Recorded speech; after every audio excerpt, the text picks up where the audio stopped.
What's up guys, Dustin McDangles back here with another video, and welcome back to the NHL preview series here. As we finished up the Pacific Division last episode, I'm going to drop a link in the top right hand corner for a video if you guys want to go ahead and check out the Pacific teams. In today's episode, we're getting into the Central Division, starting at the bottom and working our way up. And today we are going to be taking a look at the Arizona Coyotes, their record, team stats from last season, the moves that they made in and out of the club, and take a look forward at what we can expect from them this upcoming season. So without further ado, let's go ahead and hop into the Coyotes and see what they got. Coming in last year, the Arizona Coyotes finished the year off with a record of 25, 50, and 7. Now again, they were also hit with the injury bug, Clayton Keller being their biggest injury for the squad last year, which had a massive effect as the team stats goals for, they were 32nd in the league. Goals against, they were 31st. Their power play was only 13.9% with a penalty kill of 75%. And with team stats like that, you're not going to find yourself at the top of the league.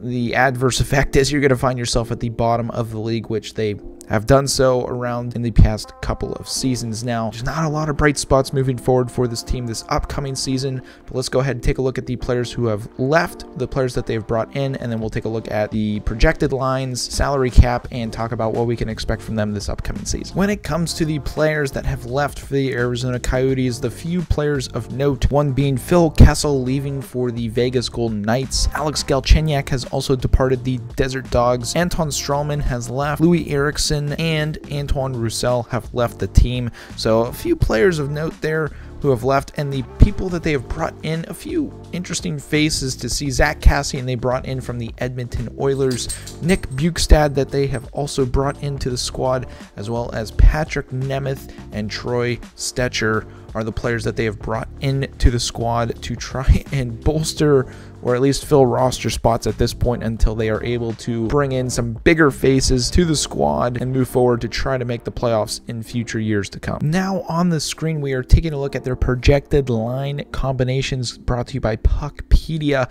Looking at that top line, Schmaltz, Boyd, and Keller. Again, you've got at least Schmaltz and Keller on that line. It'll be interesting to see if they are able to keep up the chemistry and Keller put up some massive points as he typically does. Hopefully he can bounce back from that terrible leg injury he suffered last year, running into the post and breaking his leg. It'll be hopeful to see him on the ice this year in Arizona at Arizona State University, which is a topic for another day. That'll be interesting to see them play out of a college hockey ice rink. But on the second line, Krause, Hayton, and McBain.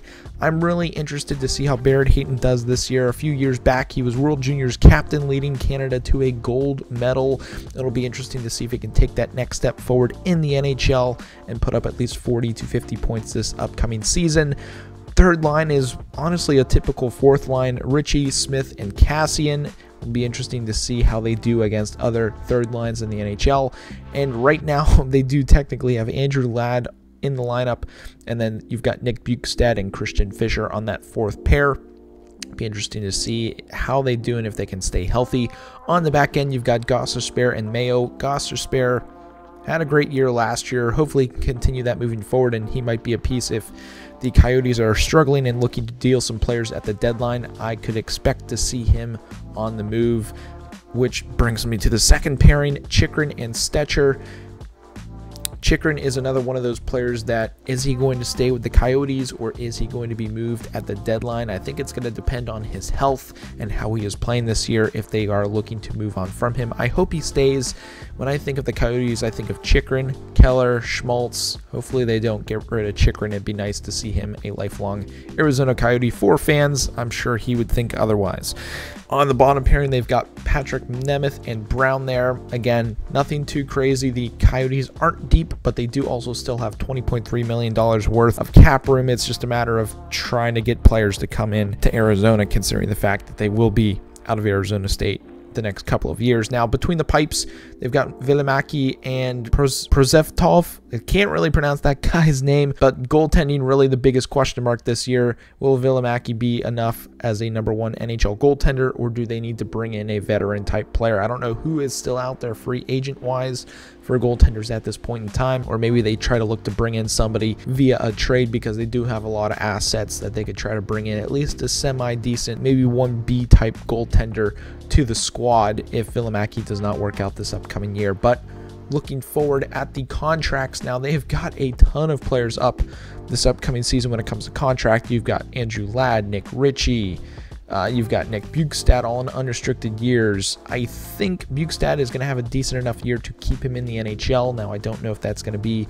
at Arizona or not. Restricted deals, you've got Christian Fischer, Jack McBain, and Nathan Smith, who are all up after this upcoming season, so we'll have to wait and see if any of them get any deals done. I think Christian Fischer will get something done. He is only 25 years old. We'll have to wait and see how Jack McBain and Nathan Smith do. They are also very young, 22 and 23 respectively. And then Barrett Hayton technically is a restricted free agent. I don't know at this point in time if he has signed an extension to his contract or not yet. Hopefully he does, because it'll be nice to see him play for the team that in fact drafted him.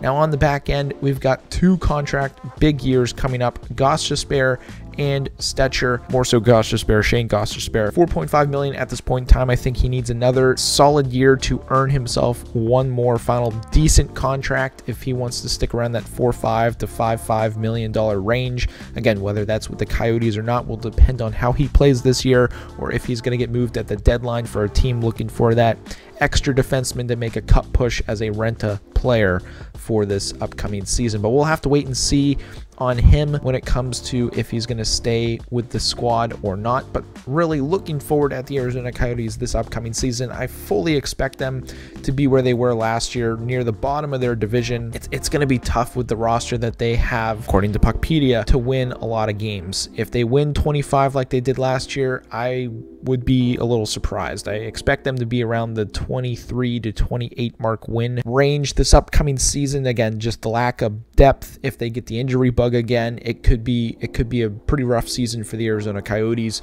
considering also they're not in a real NHL rink. They're playing in front of, I don't know if it's 5,000, 8,000 fans. It's not going to be a lot, and it's not going to be packed with that many people unless they give free tickets away to college students. Again, question marks on the back end. Goaltending, is it going to hold up for an entire 82 game season? Probably not. They're probably going to have to bring somebody in or call somebody up from the AHL. Hopefully Keller and Schmaltz have big years. I want to see that out of them. Hopefully Barrett Hayton puts up a solid year. Gostisbehere, I hope he does well. Question mark is out there if he can and stay consistent, especially with a team like this. Again, if you're not putting up power play points, it's going to be tough to get a lot of points this upcoming season. Does Jacob Chychrun stick around as an Arizona Coyote, or are they going to deal him out at the trade deadline as well? I want to hear your thoughts down below in the comments. Arizona Coyotes fans, I want to hear from you guys. Who are you looking forward to seeing play the most this year? Who's going to have the biggest breakout year? What's going to be the biggest disappointment? And I just want to hear from you guys. If you've made it to this point in the video, be sure to hit that subscribe button. We've been growing like crazy, and I can't thank you guys enough for all the love and support you've been showing me and this entire series leading up to the regular season for the NHL. But that's going to be it for today's episode. If you guys did enjoy it, be sure to drop a like. Hope you guys have a good one, and as always, stay dusty.